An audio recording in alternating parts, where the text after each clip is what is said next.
Começa mais uma edição do JR 15 Minutos, o podcast da Record que aprofunda as notícias que mais mexem com a nossa vida.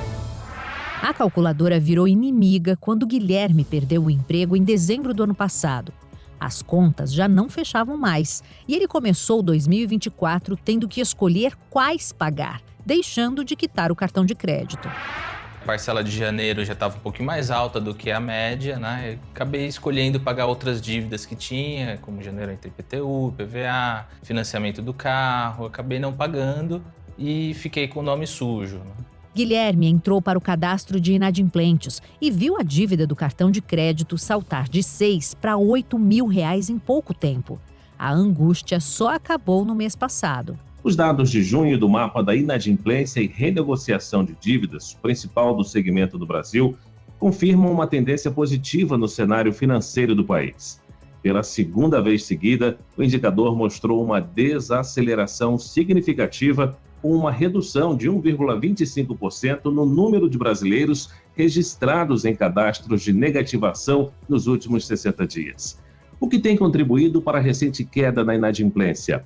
Como elaborar um orçamento pessoal pode ajudar a evitar problemas financeiros? E para quem está endividado, qual o melhor caminho? O JR 15 Minutos de hoje esclarece essas e outras dúvidas com o economista e professor da Fundação Getúlio Vargas, Alberto Aizental. Seja bem-vindo, professor. Obrigado, Luiz. Participa comigo nessa edição também Adriana Perrone, repórter do Jornal da Record. Oi, Adriana, bem-vinda. O levantamento mostra que quase 1 milhão de brasileiros deixaram as dívidas para trás, é isso mesmo? Oi, Fara. Oi, professor Alberto. Pois é, Fara, de acordo com o indicador de inadimplência do Brasil, 918 mil brasileiros voltaram a dormir mais tranquilos aí depois de conseguir quitar as dívidas. Essa é a segunda queda seguida no número de inadimplentes no país. O país tem hoje 72 milhões e 500 mil inadimplentes, que somam mais de 273 milhões de reais em dívidas não pagas. Professor, apesar dessa queda, o cenário de inadimplência no país continua preocupante? Qual a opinião do senhor? A gente tem aí uma grande parcela da população em dificuldade financeira, né? Olha, apesar do programa governamental Desenrola ter aliviado o bolso, o que a gente entende é que essa melhora, ela é ligeira, ela é sensível. E nada diz que no curto prazo, vamos dizer nos próximos 2 ou 3 meses, a gente não tenha uma estagnação nessa melhora e quem sabe até o final do ano possa acontecer uma pequena piora. Professor, o Jornal da Record exibiu uma reportagem com todos esses dados que nós mencionamos agora no início da nossa conversa, né? E essa matéria mostrou que a calculadora virou inimiga do nosso entrevistado quando ele perdeu o emprego. Ele não conseguia fechar as contas no fim do mês. Só que o desemprego não é o único motivo de inadimplência, né? Existem outras causas. Hoje saiu um dado da PNAD, por exemplo, que mostra que o desemprego caiu de 7,1% para 6,9%. Esse é o desemprego de junho, segundo o IBGE. E isso é um ótimo sinal, porque na medida que você tem uma diminuição do desemprego, você tem mais famílias recebendo renda, isso é um fator bastante positivo para a diminuição da inadimplência. Mas a gente olha outros fatores que no início do ano a gente tinha uma perspectiva de queda da inflação muito mais acentuada, e isso já não está acontecendo, já não tem essa visão. E ao mesmo tempo a gente também tinha uma ideia, uma visão de que a taxa de juros básica, a Selic, ia cair bem mais. Professor, além de comprometer a linha de crédito com o mercado e também com as instituições, a inadimplência pode afetar o consumidor em outras áreas, na sua opinião? Quais seriam os impactos desse endividamento? As famílias têm uma determinada renda e elas têm que adequar as despesas delas dentro dessa renda, a vida inteira. É fácil falar, é difícil fazer. Agora, quando você tem um fator externo importante, como uma perda de emprego, ou um problema grave de saúde, aí não tem o que fazer. As pessoas e as famílias elas têm que recorrer a fontes externas urgentes e imediatas. Então elas compram no cartão de crédito e não pagam a fatura, ou elas pegam dinheiro na conta especial do cheque especial e não pagam. Então elas acabam incorrendo num processo de ter que pagar dívida, ter que pagar empréstimo e altas taxas de juros. Professor, bancos e cartões de crédito representam a maior parte do endividamento, mais de 29%, seguidos pelas contas básicas de casa, como água, luz e gás, por exemplo, são 22%. Por que o uso excessivo do cartão de crédito contribui para esses indicadores? Por que a inadimplência em relação a contas básicas é uma inadimplência baixa? Porque é a última conta que as pessoas vão deixar de pagar e vão incorrer em inadimplência. Elas vão fazer de tudo possível, mas elas têm que manter essas contas de gás, de energia, porque senão elas vão ficar no escuro, senão elas não vão ter água, senão elas não vão ter energia em casa. E do outro lado, por que cartão de crédito e cheque especial é tão alto?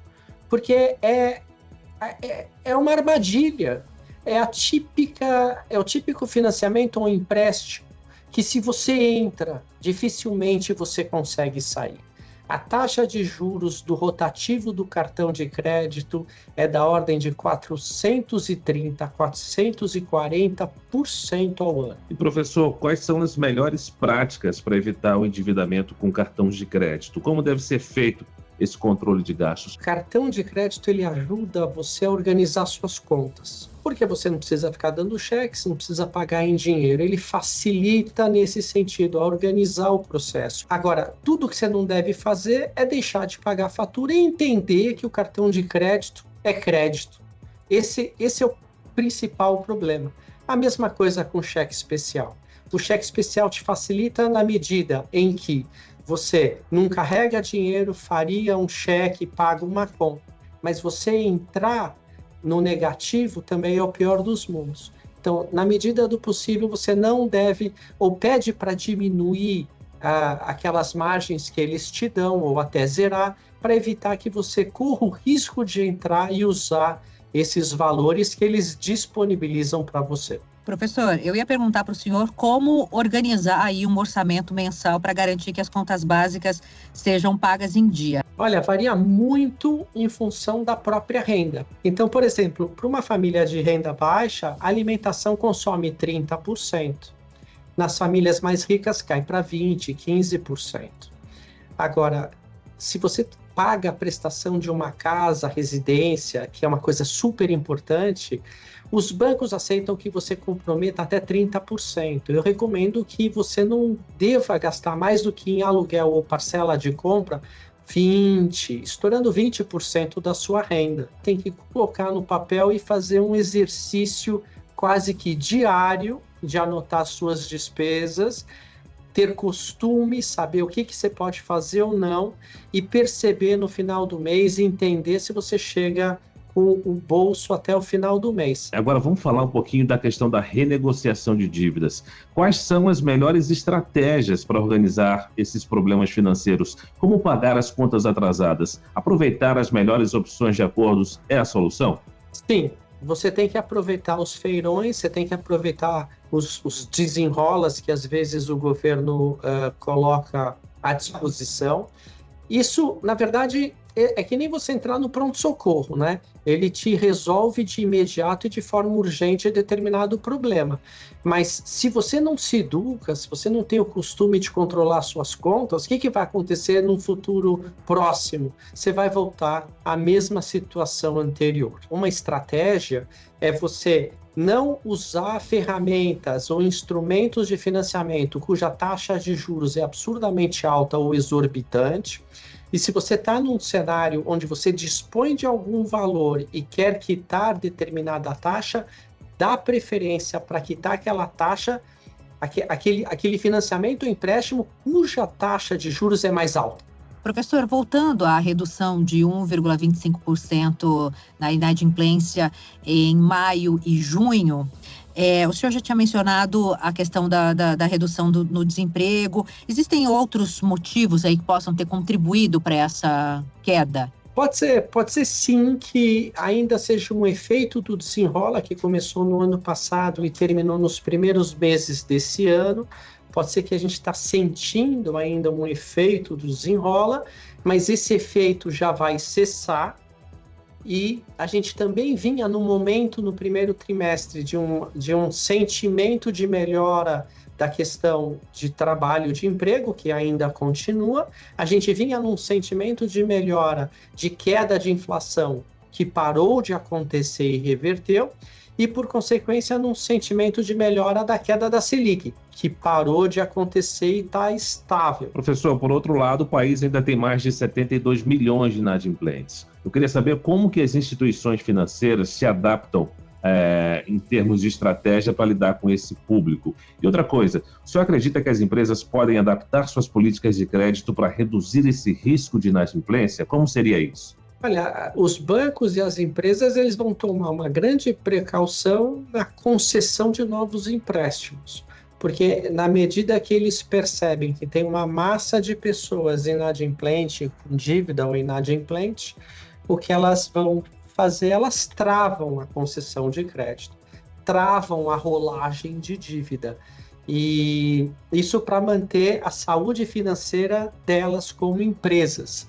E isso é ruim tanto para as empresas, é ruim para a economia e é ruim para as próprias famílias, porque dá uma travada na economia como um todo. Professor, quais são os sinais de alerta aí que uma pessoa precisa prestar atenção e que indicam que ela está a caminho do endividamento? Como ela pode agir para tentar reverter isso antes dela cair na inadimplência? Essa pergunta é ótima, porque se ela exercita essa realização se ela tem em mãos, se ela tem as planilhas, se ela sabe o que ela gasta, se ela anota, ela consegue antever ter que entrar numa situação de dificuldade. A gente sempre ouve os especialistas falarem que é importante a gente ter uma reserva de emergência, né? Para, enfim, poder dar conta aí de situações que vão aparecendo e não estão previstas, né, ao longo do caminho. Gostaria que você explicasse um pouquinho para a gente como calcular essa reserva financeira, né, e a importância dela justamente para uma situação de desemprego, para uma situação de aparecer uma despesa aí no meio do caminho que a gente não está prevendo. Olha, o que a gente considera uma reserva de emergência de 6 salários, uma reserva de emergência de 6 rendas familiares. Porque imagina que dentro de um semestre você consegue uma recolocação. Mas se você perceber ou entender que a vasta maioria da população vive na sobrevivência, quer dizer, está longe dessa situação de conseguir ter essa poupança, então a gente percebe que é um ideal, mas realmente está muito longe da maioria das famílias da população brasileira. Professor, depois que o inadimplente regulariza a sua situação, ele enfrenta desafios para a recuperação de novas linhas de crédito ou, de fato, após essa regularização, a situação financeira dele, a situação de crédito dele fica zerada? Se ele consegue chegar na situação de limpar as despesas, rapidamente ele sim consegue limpar o nome junto a entidades que regulam esse tipo de informação, porque é do maior interesse dos agentes econômicos, de quem fornece crédito e das empresas, tudo, de voltar a emprestar, de voltar a vender parcelado. Quer dizer, as empresas querem emprestar, as empresas querem que as pessoas comprem porque elas querem girar o seu faturamento. O Desenrola Brasil, que é um programa criado pelo governo federal, professor, ajudou cerca de 15 milhões de pessoas a renegociar dívidas. E esse número de beneficiados mostra a importância social do programa? O senhor acredita que iniciativas como essa podem ajudar a economia a crescer? Eu acredito que sim. A gente sabe que o Desenrola ficou aquém daquilo que a gente imaginava, daquilo que eles tinham proposto, tanto em termos de valores como de famílias atendidas, mas isso importa menos. O que importa é que se 15 milhões de famílias conseguiram, são 15 milhões de famílias que estão numa situação melhor. Grande verdade, o que elas conseguem limpar é aquela enorme parte de multas de juros que veio crescendo como uma bola de neve. Então, o que você consegue fazer por um lado, se a gente tem uma situação quase que absurda de altíssimas taxas de juros e as pessoas entrarem em situações completamente quase que malucas em termos de valores que elas devem, esses programas servem pelo menos para tirar esse excesso, né? Essa coisa fora do normal de crescimento. Mas sempre é uma chance de as pessoas respirarem fundo, começarem a fazer suas contas e reiniciarem os seus processos. Muito bem, nós chegamos ao fim dessa edição do 15 Minutos. Eu agradeço a participação do economista e professor da Fundação Getúlio Vargas, FGV, Alberto Aezental. Muito obrigado, professor. Luiz, eu que te agradeço, a você, a Adriana, e é um enorme prazer estar com vocês e prestar esse serviço público, né? Com certeza. Agradeço você também, Adriana Perrone, repórter do Jornal da Record. Valeu pela participação, Adriana. Eu que agradeço muito pelo convite, Fara. Um abraço para você. Muito obrigada, professor. Esse podcast contou com a produção de David Bezerra e dos estagiários Fernando Russo, Isabela Santos e Yasmin Logrado. Sonoplastia de Diego Marcondes. Coordenação de conteúdo, Edivaldo Nunes e Deni Almeida. Direção editorial, Tiago Contreira. Vice-presidente de jornalismo, Antônio Guerreiro. Você pode acompanhar o JR 15 Minutos no portal r7.com, nas redes sociais do Jornal da Record e nas principais plataformas de streaming. Te aguardamos no próximo episódio. Até lá!